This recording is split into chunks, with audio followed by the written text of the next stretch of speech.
नमस्कार। आज की कहानी में आपका स्वागत है। आज हम R.K. नारायण की एक बहुत ही दिलचस्प कहानी की दुनिया में चल रहे हैं। जी, मालगुडी डेज की एक कहानी, गेटकीपर का इनाम। हाँ, गेटकीपर का इनाम।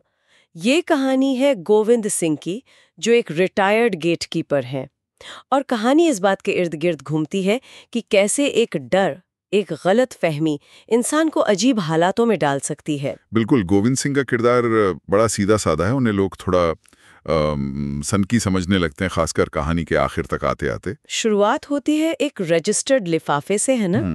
उनके हाथ में एक रजिस्टर्ड चिट्ठी है और उन्हें डर लग रहा है उसे खोलने से। हाँ, इतना डर कि वो लोगों से पूछते फिरते हैं कि भाई बिना खोले बताओ इसमें क्या हो सकता है। कमाल है। और कोई उन्हें एक्सरे कराने की सलाह भी दे देता है। जी हाँ, एक कंपाउंडर कि जाओ एक्सरे करा लो, पता चल जाएगा अंदर क्या है बिना खोले। यहीं से कहानी का अजीब मोड़ शुरू होता है। लेकिन इस डर तक पहुंचने से पहले गोविंद सिंह की जिंदगी कैसी थी? उनका अतीत क्या था? देखिए, गोविंद सिंह को पहले विश्व युद्ध के बाद गेटकीपर की नौकरी मिली थी एक कंपनी में। अच्छा। पूरी खाकी वर्दी, चमकदार पीतल की पट्टी, हाथ में एक छोटी सी छड़ी। उनका काम था गेट पर स्टूल लगाकर बैठना, मैनेजर साहब जब आए जाएं तो उन्हें सल्यूट करना, बाकी कर्मचारियों पर थोड़ी नजर रखना और शाम को दफ्तर बंद करना। ये उनका रोज का काम था। और ये उन्होंने 25 साल तक किया। पूरे 25 साल, पूरी लगन और ईमानदारी से। वो अपनी नौकरी के प्रति बहुत समर्पित थे। फिर रिटायरमेंट का समय आया होगा। हाँ, धीरे धीरे उनकी नजर कमजोर होने लगी, सुनने में भी थोड़ी दिक्कत आने लगी। कभी कभी तो मैनेजर साहब आ जाते थे और उन्हें पता ही नहीं चलता था सल्यूट करने के लिए। एक दिन कंपनी के जो अध्यक्ष थे, प्रेसिडेंट, वो आए। गोविंद सिंह की उनसे मुलाकात हुई। और अध्यक्ष ने क्या कहा? अध्यक्ष उनकी सेवा से बहुत खुश थे। उन्होंने गोविंद सिंह के लिए आजीवन पेंशन की घोषणा कर दी। अरे वाह, ये तो बहुत बड़ी बात थी। बहुत बड़ी बात। गोविंद सिंह तो अध्यक्ष को देवता की तरह मानने लगे थे। उनके मन में अध्यक्ष के लिए अपार श्रद्धा थी। तो रिटायरमेंट के बाद की जिंदगी कैसी थी उनकी?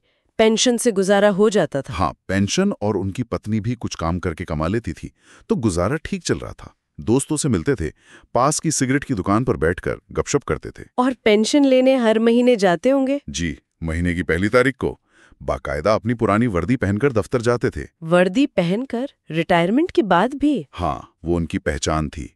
कभी कभी तो सिर्फ इसलिए रुक जाते थे कि शायद अध्यक्ष साहब दिख जाएं तो उन्हें सैल्यूट कर सकें। वफादारी। अच्छा, फिर ये खिलौने बनाने का शौक कैसे शुरू हुआ? ये भी बड़ा दिलचस्प है। एक बार उन्होंने किसी बच्चे का टूटा हुआ खिलौना देखा, वहीं से उन्हें प्रेरणा मिली। अच्छा। उन्होंने घर के पीछे की मिट्टी ली, पास की आरा मशीन से लकड़ी का बुराना इकट्ठा किया, दुकान से थोड़े रंग ले आए और बस लग गए काम में। क्या बनाते थे वो? अरे क्या नहीं बनाते थे। मिट्टी और बुरादे को मिलाकर उन पर रंग करके वो तरह तरह के खिलौने बनाते थे। जानवर, पक्षी, आदमी, औरतें, घर, यहाँ तक कि पूरे पूरे गांव, बाजार के दृश्य। पूरा मॉडल मतलब? हाँ बिल्कुल। भिखारिन, मदारी, कोई अफसर, सब कुछ बनाते थे। और वो अपने काम में ऐसे रम जाते थे कि दुनिया जहान भूल जाते थे।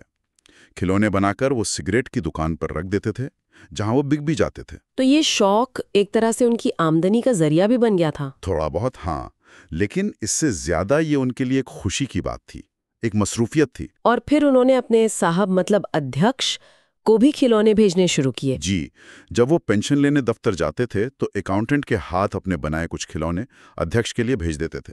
कभी सड़क का सीन, कभी खेलते हुए बच्चों का मॉडल। और साहब की क्या प्रतिक्रिया होती थी? अकाउंटेंट हर बार लौटकर यही बताते थे कि साहब को खिलौने बहुत पसंद आए, बहुत तारीफ कर रहे थे। इससे तो गोविंद सिंह का हौसला बढ़ा होगा। हाँ बिल्कुल। एक बार तो उन्होंने हद ही कर दी।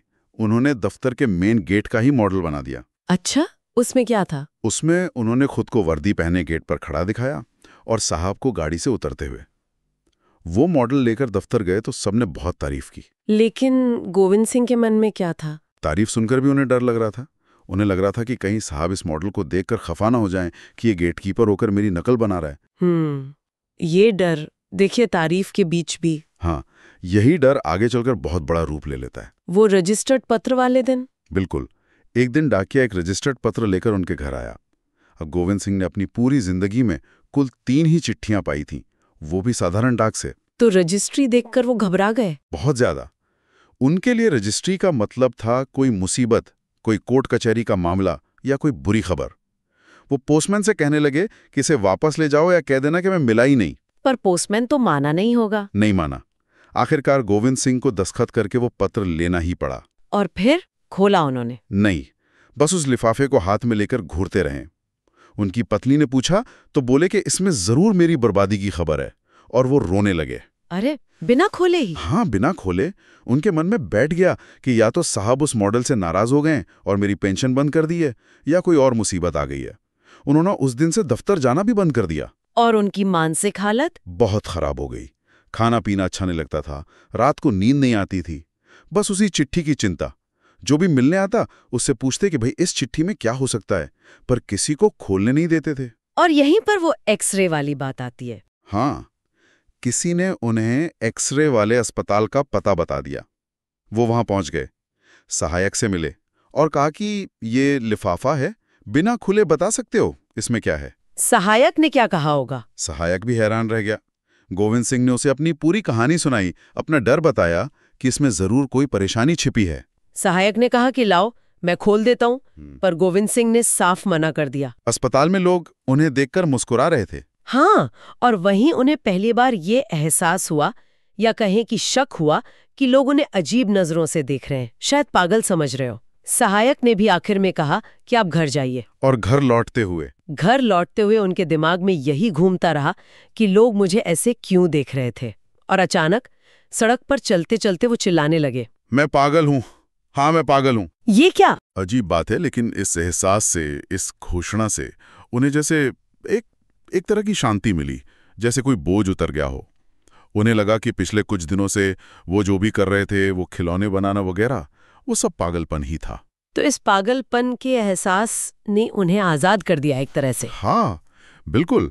वो सड़क पर दौड़ने लगे, लोगों से कहने लगे कि देखो मैं पागल हूँ। बच्चों को देखकर जमीन पर हाथ पैर के बल चलने लगे, गुर्राने लगे। बच्चे भी मजा लेने लगे। घर पर भी यही हाल? घर पहुंचे तो पूरी तरह धूल मिट्टी में सने हुए थे, जोर जोर से हंस रहे थे। पत्नी से कहा, सुनती हो मैं पागल हो गया हूं। फिर एक टोकरी उठाई, उसे टूप की तरह सिर पर पहन लिया। और उनके बनाए खिलौनों का क्या हुआ? उन्होंने अपने सबसे शानदार मॉडल को देखा। वो उनके बचपन के गांव का दृश्य था, जिसे उन्होंने बड़ी मेहनत और प्यार से बनाया था। उसे देखा और फिर अपने पैरों से कुचलकर तोड़ फोड़ दिया। अरे, अपनी ही कला को? हाँ, और उसका मलबा उठाकर बाहर गधे के सामने डाल दिया, जैसे वो चीज ही उनकी सारी मुसीबत की जड़ थी। उसके बाद वो फिर सड़कों पर निकल गए।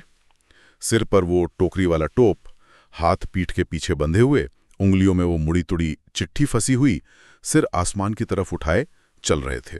उन्हें लग रहा था कि इस पागलपन ने उन्हें कोई नई ताकत दे दी है, आजादी दे दी है। और वो बल्ब तोड़ने वाली घटना? चलते चलते एक खंभे पर नजर पड़ी, उस पर बल्ब जल रहा था। उन्होंने पत्थर उठाया और दे मारा। बल्ब टूटने की आवाज उन्हें संगीत जैसी लगी। तब तो पुलिस आ गई होगी। हाँ, एक सिपाही ने उन्हें पकड़ लिया और पुलिस स्टेशन ले जाने लगा। रास्ते में भी वो अजीब हरकतें कर रहे थे।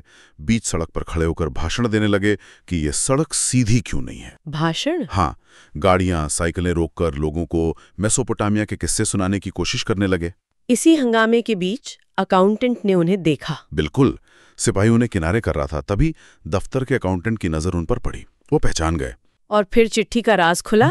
अकाउंटेंट ने उनके हाथ में वो मोड़ा तोड़ा लिफाफा देखा जो अब तक गोविंद सिंह ने अपनी उंगलियों में फंसा रखा था। अकाउंटेंट ने पूछा, अरे गोविंद सिंह, ये लिफाफा तो दफ्तर से आ रहा था, तुमने से खोला क्यों नहीं? गोविंद सिंह ने क्या कहा? वो क्या कहते, वो तो अपनी धुन में थे। अकाउंटेंट ने वो लिफाफा उनके हाथ से लिया और उसे खोला। उसमें क्या लिखा था? पत्र अंग्रेजी में था, जनरल मैनेजर की तरफ से। उसमें लिखा था कि मैनेजर साहब को आपके बनाए मॉडल बेहद पसंद आए हैं, आपकी कला की बहुत तारीफ लिखी थी, और इनाम के तौर पर 100 रुपए का चेक उस लिफाफे में भेजा गया था। साथ में यह भी लिखा था कि हमें उम्मीद है आप भविष्य में इस कला में और तरक्की करेंगे। 100 रुपए का इनाम? और वो समझ रहे थे कि बर्बादी की खबर है। जी हाँ, सरासर उल्टा। जिसे वो सजा समझ रहे थे, वो असल में इनाम था, प्रशंसा थी। गोविंद सिंह का क्या रिएक्शन था ये सुनकर? अकाउंटेंट ने जब उन्हें पत्र का मतलब समझाया, हिंदी में अनुवाद करके सुनाया और वो 100 रुपए का चेक उनके हाथ में दिया, तो गोविंद सिंह सन्न रह गए। वो वहीं जमीन पर गिर पड़े। ओह! भीड़ जमा हो गई थी। उन्होंने अपनी आंखें उस पत्र से लगा ली, फिर अपना सिर पीटने लगे और अकाउंटेंट से बस एक ही सवाल पूछा। क्या? उन्होंने पूछा, सर आप बताएं मैं पागल हूं या नहीं। दिल दहला देने वाला सवाल है। अकाउंटेंट ने उन्हें उठाया, तसल्ली दी, कहा नहीं गोविंद सिंह तुम बिल्कुल ठीक हो, तुम पागल नहीं हो। तब जाकर उन्हें शायद यकीन आया होगा। वो अकाउंटेंट के पैरों पर गिर पड़े, आंखों में आंसू भरे हुए थे, कह रहे थे कि आप देवता हैं, आप मुझे पागल नहीं कह रहे। इस पूरे वाकये का अंत कैसे होता है? क्या वो फिर से खिलौने बनाते हैं? नहीं, यही तो कहानी का सबसे दुखद पहलू है। जब अकाउंटेंट ने उनसे पूछा कि गोविंद सिंह अब आगे क्या बना रहे हो, कोई नया मॉडल? तो गोविंद सिंह ने जवाब दिया, कुछ नहीं सर, अब मैं कुछ नहीं बनाता, ये भले आदमी का काम नहीं है। मतलब उन्होंने वो कला ही छोड़ दी हमेशा के लिए। वो पैसे लिए और वहां से तेज कदमों से चले गए। जिस कला ने उन्हें खुशी दी थी, पहचान दी थी, उसी कला को उन्होंने डर और वहम की वजह से छोड़ दिया। एक इनाम जो प्रोत्साहन होना चाहिए था, वो उनके लिए एक तरह से अभिशाप बन गया। कितनी अजीब बात है कि हमारा अपना डर, हमारी अपनी सोच कैसे असलियत पे पर्दा डाल सकते हैं। बिल्कुल सही कहा। असलियत तो इस लिफाफे में बंद थी, सीधी और सरल।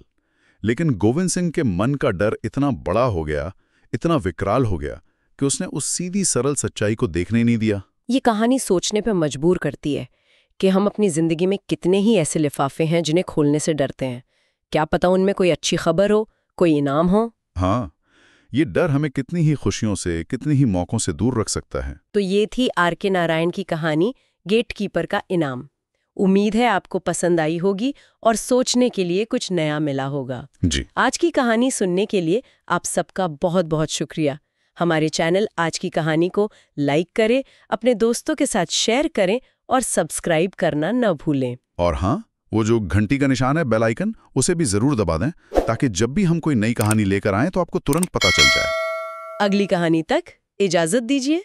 नमस्कार। नमस्कार।